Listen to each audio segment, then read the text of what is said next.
अस्सलाम वालेकुम क्लास। आज का जो लेक्चर है हमारा वो इंडक्टर्स के ऊपर है। तो आइए आज का लेक्चर शुरू करते हैं। बिस्मिल्लाह रहमान रहीम।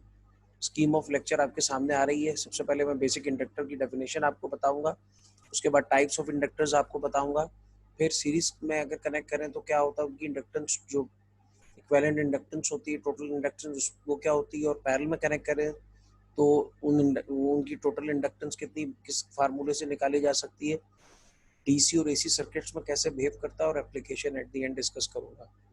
आइए शुरू करते हैं आज का लेक्चर। फर्स्ट स्लाइड पर आते हैं। बेसिक इंडक्टर, इसमें आपको मैं इंडक्टर्स की डेफिनेशन बताऊंगा, इंडक्टर की जो प्रॉपर्टी होती है इंडक्टेंस उसका यूनिट बताऊंगा, और इस जो है ना इसको रिप्रेजेंट किस लेटर से किया जाता है। Inductor is an electrical component that stores energy in magnetic field. Inductor जो है वो एक इलेक्ट्रिकल कंपोनेंट है जो एनर्जी को स्टोर करता है in the form of magnetic field. लेकिन ये शर्त इसकी ये है कि इसको जो करंट जा रहा होना हो वो जा रहा हो जी जिसके अंदर वेरिएशन हो, यानी उसका मैग्नीट्यूड और डायरेक्शन चेंज हो रही हो, यानी वो अल्टरनेटिंग करंट। डीसी के लिए ये जो है ना डीसी को ये पास कर देता है, सही है। डीसी को कोई ऑब्स्ट्रक्शन नहीं देता ये डीसी। इसके लिए डीसी जो है उसको ये इजीली अपने से पास कर देता है, उसके लिए इसकी कोई इंडक्टेंस नहीं होती, सही है। The inductor is made of A coil of conducting wire. Inductor जो है वो एक कॉइल का बना होता है, कंडक्टिंग वायर का। In an electrical circuit schematics the inductor mark with the letter L. जो हमारी इंडक्टर होता है वो एक वायर होती है और वो कोर के ऊपर चढ़ी होती है। कभी कभी कोर नहीं होती तो उसको मेयर कोर कहते हैं, कभी उसके अंदर आयरन कोर होती है, कभी उसमें फेराइट कोर होती है। इन्हीं मटेरियल्स के ज़्यादातर इंडक्टर्स होते हैं। In an electrical circuit schematics inductor is mark with the letter L. Inductor को जो डिनोट किया जाता है वो एल से किया जाता है, सही है, याद रखिएगा। जैसे कैपेसिटर को सी से किया जाता है, रजिस्टर को आर से किया जाता है, वैसे इंडक्टर को, हालांकि है ये आई से, लेकिन एल से इसको जो है वो डिनोट किया जाता है। In the inductance is a measure in units of henry. जो इंडक्टेंस होती है उसको हम मेजर करते हैं, इंडक्टर की इंडक्टेंस को मेजर किया जाता है हेनरी के अंदर, सही है। The inductor reduced current in AC circuits and short circuit in the DC circuits। Inductor जो है वो करंट को रिड्यूस करता है, सप्रेस करता है, उसको डेसिपेट करता है इन AC सर्किट्स, और DC के अंदर जो है वो एज अ शॉर्ट बिहेव करता है। The inductor does not allow AC to flow, यानी कि वो AC को अपने अंदर से इजीली फ्लो अलाउ नहीं करता, बल्कि उसकी एक इंडक्टिव रिएक्टेंस होती है जिसको ओम के अंदर ही मेजर किया, उसका यूनिट भी ओम होता है, और उसकी वजह से इंडक्टर अपने अंदर से फ्लो नहीं होने देता। वो एज अ पोजिशन काम करती है अल्टरनेटिंग करंट के लिए, अल्टरनेटिंग वोल्टेज के लिए, सही है। टू फ्लो थ्रू इट, वो इजीली उसको फ्लो होने नहीं देता, बल्कि उसको अटेन्यूएट करता है, उसको वीक करता है अल्टरनेटिंग सिग्नल को। But does allow DC to flow through it, लेकिन डीसी को फ्रीली अपने अंदर से पास होने देता है। इंडक्टेंस क्या होती है जी? The property of the coil due to which it opposes any change of current through it is called inductance. Inductor जो होता है वो अपने अंदर जो भी, अगर उसमें करंट चेंज हो जाए, एकदम से करंट जीरो हो गया, तो वो अपोज करता है उस चेंज को, और वो जो एनर्जी उसने स्टोर की होती है in the form of magnetic field, उसको वो उसके बाद जो है उसको रिलीज करता है वो। तो इंडक्टर जो है वो बेसिकली अपोज करता है। इंडक्टेंस क्या होती है? ये वो प्रॉपर्टी होती है जिसकी बुनियाद पे इंडक्टर जो है वो अपोज करता है करंट के चेंज को, और इसको एल से रिप्रेजेंट किया जाता है, इसका यूनिट हेनरी होता है, और ये एक फिक्स इंडक्टर है, आपके आगे पिक्चर में बना हुआ फिगर 5.16 के अंदर। और इसकी वैल्यू जो है वो जिन चीज़ों पर डिपेंड करती है वो आपके आगे लिखी हुई है। रिलेटिव परमेबिलिटी पे डिपेंड करती है, इसी तरह इसकी वैल्यू जो है एरिया, क्रॉस सेक्शनल एरिया पे डिपेंड करती है इंडक्टर के। ये square of the number of turns, जो इसके अंदर टर्न्स हैं वो कितने हैं कॉइल के अंदर, उस पर डिपेंड करती है, और लेंथ के ऊपर इन्वर्सली डिपेंड कर रही होती है। लेंथ अगर ज़्यादा होगी तो इंडक्टेंस कम हो जाएगी, लेंथ कम होगी तो इंडक्टेंस ज़्यादा हो जाएगी। ये सारे पैरामीटर्स हैं जिनके ऊपर इंडक्टर की इंडक्टेंस डिपेंड करती है।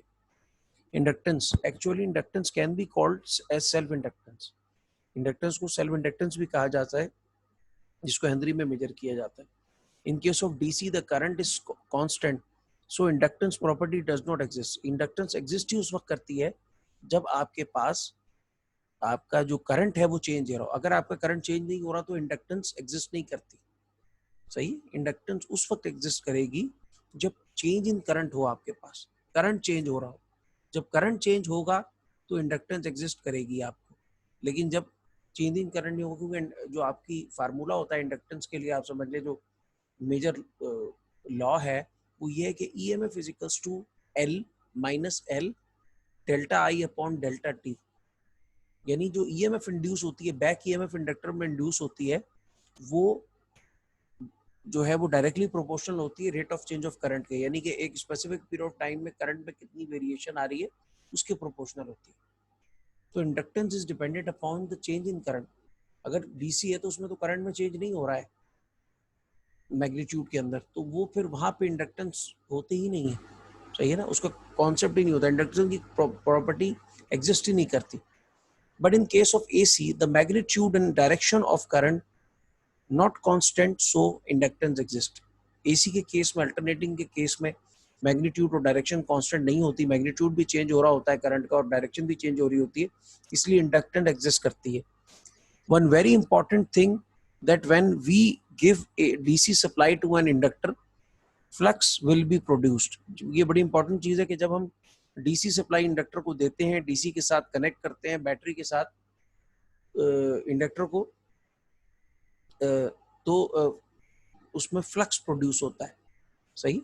One very important thing that when we give DC supply to an inductor, flux will be, flux direct produce होगा, और इसको हम इलेक्ट्रोमैग्नेट कहते हैं, पीछे हमने पढ़ा भी है, सोलेनॉइड भी कहते हैं, और इसको बेल के अंदर और मुख्तलिफ चीज़ों में, रिलेज में और सर्किट ब्रेकर जो मैग्नेटिक होते हैं उनमें इसको यूज़ भी किया जाता है, तो उसको इलेक्ट्रोमैग्नेट कहा जाता है जब DC पास कर रहे हैं आप। तो an inductor is a passive element, inductor एक पैसिव एलिमेंट है, it can store energy in the form of magnetic field, ये एनर्जी को स्टोर कर सकता है in the form of magnetic field. It can block AC को block कर सकता है, इसी प्रॉपर्टी की वजह से इंडक्टर को इस्तेमाल किया जाता है इलेक्ट्रॉनिक पावर सप्लाईज के फिल्टर सर्किट में, जिसको कहा जाता है series inductor circuit. Types of inductor, inductor की कुछ इकसाम भी होती हैं। There is nothing but air inside the coil of the inductor, an air core inductor has least inductance for a given number of turns and core length. अगर अंदर air है, कुछ भी नहीं है अंदर, तो वो एयर कोर इंडक्टर कहलाएगा, उसकी इंडक्टेंस बहुत कम होती है। Iron core inductor is the inductor in which a coil of wire is wound over a solid or laminated iron core। Iron core inductor वो होता है जिसके अंदर वो इंडक्टर होता है जिसके is that inductor in which a coil of wire is wound over a solid or laminated iron core, यानी कि वो एक सॉलिड आयरन कोर के ऊपर लैमिनेटेड होता है। उसका सिंबल भी आपको नजर आ रहा है, देखिए एयर कोर में कोर नहीं होती, एयर होती। यहाँ पे सिंबल आयरन के लिए दो स्ट्रेट लाइंस बनी है, फेराइट कोर का सिंबल है। Ferrite core has minimum eddy current losses, ferrite core में मिनिमम एडी करंट लॉसेस होते हैं। तो ये डिफरेंट तीन तरह के मटेरियल्स होते हैं, मटेरियल वाइज हमारे पास ये तीन तरह की ज्यादातर इस्तेमाल हो रही होती हैं। कोर के हिसाब से तीन तरह के हमारे पास इंडक्टर होते हैं, एयर कोर, आयरन कोर और फेराइट कोर। उसके अलावा आप देखें तो ये सिंबल्स आपको नजर आ रहे हैं सबके, एयर कोर का भी सिंबल नजर आ रहा है, कुछ भी नहीं है उसमें। आयरन कोर में 2 लाइनें हैं, फेराइट कोर में डॉटेड लाइंस हैं, और आपको उसकी पिक्चर्स भी नजर आ रही हैं। ये छोटी छोटी कॉइल हुए हुए ये सारे इंडक्टर्स आपके आगे रखे हुए हैं। कंपोनेंट्स की फॉर्म में भी छोटे इंडक्टर्स भी आते हैं, ये फिक्स्ड इंडक्टर्स होते हैं। और ये आपके आगे जो है दो, ये फिक्स्ड इंडक्टर का सिंबल है, इस पे कोई एरो नहीं है, जिस पे एरो लगा हुआ है कांटे की शक्ल में, ये जो है ये वेरिएबल इंडक्टर का सिंबल है, सही है ना। तो अभी सारों को गौस खान की जो है वो सील याद है, ड्रामे देख देख के, तो अभी ये भी जरा पढ़ लो है। Types of inductor, fixed inductor will always have the same inductance. Fixed inductor वो इंडक्टर होता है जिसकी इंडक्टेंस सेम होती है, उस पे मार्किंग होगी, लिखा हुआ होगा, या उस पे बैंड्स की मार्किंग होगी, उससे हम डिकोड करते हैं। जिस तरह रेजिस्टेंस में कलर कोडिंग करते थे और आपको मैंने लैब में भी करवाई थी, उसी तरह उस पे मार्किंग्स होती हैं जिससे हम डिकोड करते हैं कि जी इसकी कितनी वैल्यू है। अदरवाइज ये कि हम मेजर भी कर सकते हैं, LCR मीटर होता है, इंडक्टेंस कैपेसिटेंस रेजिस्टेंस मीटर होता है LCR, उसके जरिए हम मेजर कर सकते हैं कि भाई इसकी इंडक्टेंस कितने हेनरी है। A variable inductor lets the user control the inductance by changing the position of its ferrite core। Variable में इंडक्टर में आप जब उसको नॉब को मूव करते हैं तो फेराइट कोर उसकी जो प्लेसमेंट है वो आगे पीछे होती है, और उसकी वजह से आप उसकी इंडक्टेंस की वैल्यू को चेंज कर सकते हैं। Variable inductors are commonly used in radio and other applications that require specific tuning. Variable inductors और जो है वो ज्यादातर रेडियो या और दूसरी एप्लीकेशंस के अंदर इस्तेमाल होते हैं जहां उनकी स्पेसिफिक ट्यूनिंग होती है, उनकी जहाँ पे हमें ट्यूनिंग रिक्वायर होती है, ट्यूनर्स के अंदर ये लगे होते हैं। ऑसिलेटर में अगर कोई हम खास सिग्नल भेज रहे हैं कैरियर वेव, तो उसके अंदर भी ये लगे होते हैं, सही है ना। तो ये दो तरह के सिंबल्स आपके आगे, ये फिक्स्ड इंडक्टर का सिंबल है, वेरिएबल का सिंबल है। आगे चलते हैं जी। ये आपके पास आ रहा है जी सीरीज में। अगर आपके पास बहुत सारे इंडक्टर सीरीज के अंदर लगे हुए हैं और आपको टोटल इंडक्टेंस मालूम करनी है, तो आप क्या करेंगे, आप उन सारों को ऐड कर लेंगे। Just like resistor, equivalent resistance जो होती है वो sum of the individual resistance होती है, यहाँ पर भी यही होगा। आगे चलते हैं जी। Parallel connected inductors, parallel connected inductors जो हैं, अगर इंडक्टर्स पैरेलल में लगे तो बिल्कुल उसी तरह जैसे रेजिस्टेंसेस में होता है कि इक्विवेलेंट रेजिस्टेंस जो होती है वो बराबर होती है 1/R1 R2 प्लस R3, उसी तरह ये फार्मूला यहाँ पर इस्तेमाल होता है। देन लेकिन उसके अंदर ओम्स होते थे, इसमें हेनरी होता है unit. Inductors in AC alternating, अगर सर्किट में इंडक्टर लगा हुआ है, जैसे आप ये सप्लाई देख रहे हैं, ये एक एसी सप्लाई है, उसके साथ एक इंडक्टर लगा हुआ है, तो क्या होगा, when a sinusoidal voltage is applied to an inductor, जो एसी वोल्टेज होता है वो साइनोसॉइडल वेव होता है। द वोल्टेज लीड्स, वोल्टेज जो है आप देखें इसके अंदर 90 डिग्री लीड कर रहा है, सही है ना। वोल्टेज की वेव जो है वो जो है वो आगे है और वोल्टेज लीड कर रहा है और करंट लैग कर रहा है इसके अंदर ना। Voltage leads the current by 90 degree phase angle, वो 90 डिग्री फेज एंगल से वोल्टेज जो है वो लीड करता है in case of inductors. Inductor का एसी में क्या बिहेवियर होता है, a coil inductor passes direct current smoothly, कोई रेजिस्टेंस नहीं है, कुछ भी नहीं है, कोई इंडक्टिव रिएक्टेंस नहीं है, जीरो है इंडक्टिव रिएक्टेंस डीसी के केस में, क्योंकि वो फ्रिक्वेंसी पर डिपेंड करती है और फ्रिक्वेंसी डीसी की जीरो होती है, तो पूरी की पूरी इक्वेशन जीरो हो जाती है। But represent resistance to alternating current, लेकिन अल्टरनेटिंग करंट क्योंकि उसमें एफ होता है, फ्रिक्वेंसी होती है, तो उसको ये रेजिस्टेंस देता है। और जो इसकी इंडक्टिव रिएक्टेंस होती है या रेजिस्टेंस आप समझ लें इंडक्टर की जो होती है, वो डायरेक्टली प्रोपोर्शनल होती है फ्रिक्वेंसी की, जितनी ज्यादा फ्रिक्वेंसी होगी सिग्नल की उतनी ज्यादा रिएक्टेंस देगा। तो resistance increases towards the higher frequencies, जब आप हायर फ्रिक्वेंसीज पे जाते हैं तो रेजिस्टेंस बढ़ जाती है। This effect is called the inductive reactance XL, ये कहलाती है इंडक्टर की रिएक्टेंस, यानी एक तरह की समझ लें इंडक्टर की, आप समझ लें मजम्मत एसी के फ्लो को, अपोजिशन, सही है, ऑफ द कॉइल। और ये फ्रीक्वेंसी डिपेंडेंट ऑपोजिशन होती है, फ्रीक्वेंसी के ऊपर इसका इन्हिसार होता है। अब ये देख लीजिए, ये लो फ्रीक्वेंसी का एसी है तो इसके अंदर एटेनुएशन कम है, लेकिन जैसे जैसे हम हाई फ्रीक्वेंसी पे, ये मिड है, ये हाई फ्रीक्वेंसी पे जब चले गए तो आप देखें कितनी ज्यादा यही इंडक्टर जो है वो अपोजिशन दे रहा है और कितनी ज्यादा उसने अटेनुएट करती है सिग्नल को। तो यही मैं बता रहा हूँ कि एक्स ये जो होता है एल, ये इन केस ऑफ इंडक्टर जो है डायरेक्टली प्रोपोर्शनल होता है फ्रीक्वेंसी। ये हाई फ्रीक्वेंसी के सिग्नल को ज्यादा जो है वो हाई फ्रीक्वेंसी के सिग्नल को ज्यादा एटेनुएट करता है, ज्यादा इंडक्टिव रिएक्टेंस देता है और लो को कम देता है, ये इसका बिहेवियर होता है। और डीसी के केस में ease of current flow, easily just like a short current flow कर जाता है वहां से। Applications of inductor filter circuits में इस्तेमाल होता है, इलेक्ट्रोमैग्नेट जो होते हैं जिनमें आप डीसी अप्लाई करते हैं इस्तेमाल होता है, रिलेज में और आपके ब्रेकर में भी होता है, और आपके जो है वो सर्किट ब्रेकर में और आपके पुराने जमाने की बेल्स में और मुख्तलिफ जगह पे यूज होता है।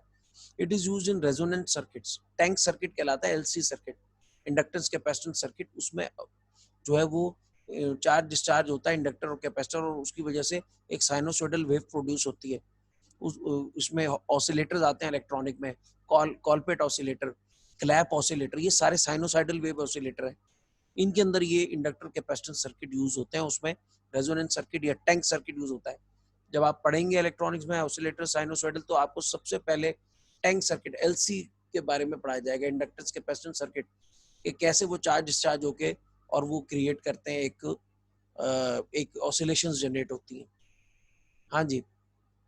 और हमारे इलेक्ट्रॉनिक्स में पावर सप्लाईज में इंडक्टर इस्तेमाल होता है, क्योंकि आपने एक प्रॉपर्टी पढ़ी थी, अभी भी बता रहा हूँ, कि एसी को ब्लॉक करता है या रेजिस्टेंस देता है और डीसी को पास करता है। अभी हमने देखा डिपेंडिंग अपॉन फ्रिक्वेंसी, तो हमारे पास जो सिग्नल आ रहे होते हैं उनमें फ्रिक्वेंसी होती है, उनमें वेरिएशन होती है, अल्टरनेटिंग कंपोनेंट होता है, एसी कंपोनेंट होता है, उसको ये जब इंडक्टर में से पास होता है, सीरीज इंडक्टर फिल्टर में से, तो ये उसको बहुत हद तक जो है वो फिल्टर आउट कर देता है, उसको ब्लॉक कर देता है और डीसी को खाली पास करता है। उससे हमें एक स्मूथ जो है डीसी मिल जाती है आउटपुट पे। An inductor allows DC, DC को पास कर देता है करंट को, एंड ब्लॉक्स एसी, और एसी को ब्लॉक कर देता है। A filter called series inductor filter can be constructed by connecting the inductor in series between the rectifier and the load, यानी रेक्टिफायर वो सर्किट होता है जो कि एसी को डीसी में कन्वर्ट करता है, और लोड वो होता है जो आप जिसको चला रहे हैं उस सप्लाई के थ्रू। तो उसमें अगर बीच में आप इंडक्टर लगा दें तो वो फिल्टर कर देता है एसी कंपोनेंट को, वो हमें नहीं चाहिए इलेक्ट्रॉनिक डिवाइसेस के लिए, उनको डैमेज कर सकता है, और प्योर डीसी वो आगे प्रोवाइड करता है। तो इसको एज अ फिल्टर भी इस्तेमाल किया जा सकता है। समरी आज के लेक्चर की, the inductor is a passive component which stores the electrical energy in the magnetic field when electric current passes through it। Inductor जो है वो पैसिव कंपोनेंट है और ये एनर्जी को स्टोर करता है मैग्नेटिक फील्ड में जब इसके अंदर से इलेक्ट्रिक करंट पास होता है, लेकिन वो एसी होना चाहिए। The inductance is a property of conductor which try to oppose the change in current which flows through it this conductor. Inductance जो है वो प्रॉपर्टी होती है और वो अपोज करती है चेंज इन करंट को। जब उसमें से करंट पास हो रहा होता है और वो चेंज होता है तो वो उसको अपोज करती है। इसको इंडक्टेंस कहा जाता है। इसका यूनिट हेनरी होता है। जिस तरह कैपेसिटेंस की कैपेसिटेंस होती है प्रॉपर्टी, वैसे इंडक्टर की जो प्रॉपर्टी होती है, कॉइल की जो मेजर प्रॉपर्टी होती है, वो इंडक्टेंस होती है। इंडक्टर को कहाँ यूज किया जाता है? रेजोनेंट सर्किट्स में ऑसिलेशन जनरेट करने के लिए। इंडक्टर को कहाँ यूज किया जाता है? फिल्टर सर्किट्स में, पावर सप्लाईज के अंदर, और एज इलेक्ट्रोमैग्नेट भी इसको जगह जगह पर मुख्तलिफ एप्लीकेशन में, सर्किट ब्रेकर्स में, इलेक्ट्रोमैग्नेट्स में, रिलेज के अंदर इसको यूज किया जाता है। ये था आज का लेक्चर। कोई अगर सवाल पूछना है तो व्हाट्सएप नंबर आपके पास है, आप पूछ सकते हैं। असाइनमेंट आपका ये है कि what is inductor, write down different types of inductors and draw the symbols. आपने इंडक्टर बताना है क्या चीज होती है। Inductor is a passive electronic component that stores energy in the form of magnetic field, और आपने उसकी टाइप्स बतानी है। कोर के हिसाब से टाइप है जी, air core, iron core, ferrite core, और आपने उसकी जो वैल्यू के हिसाब से इंडक्टेंस की, वो वे फिक्स इंडक्टेंस और वेरिएबल इंडक्टर। ठीक है जी, नेक्स्ट क्लास में मिलते हैं। अस्सलाम वालेकुम। Wish you luck for your exams.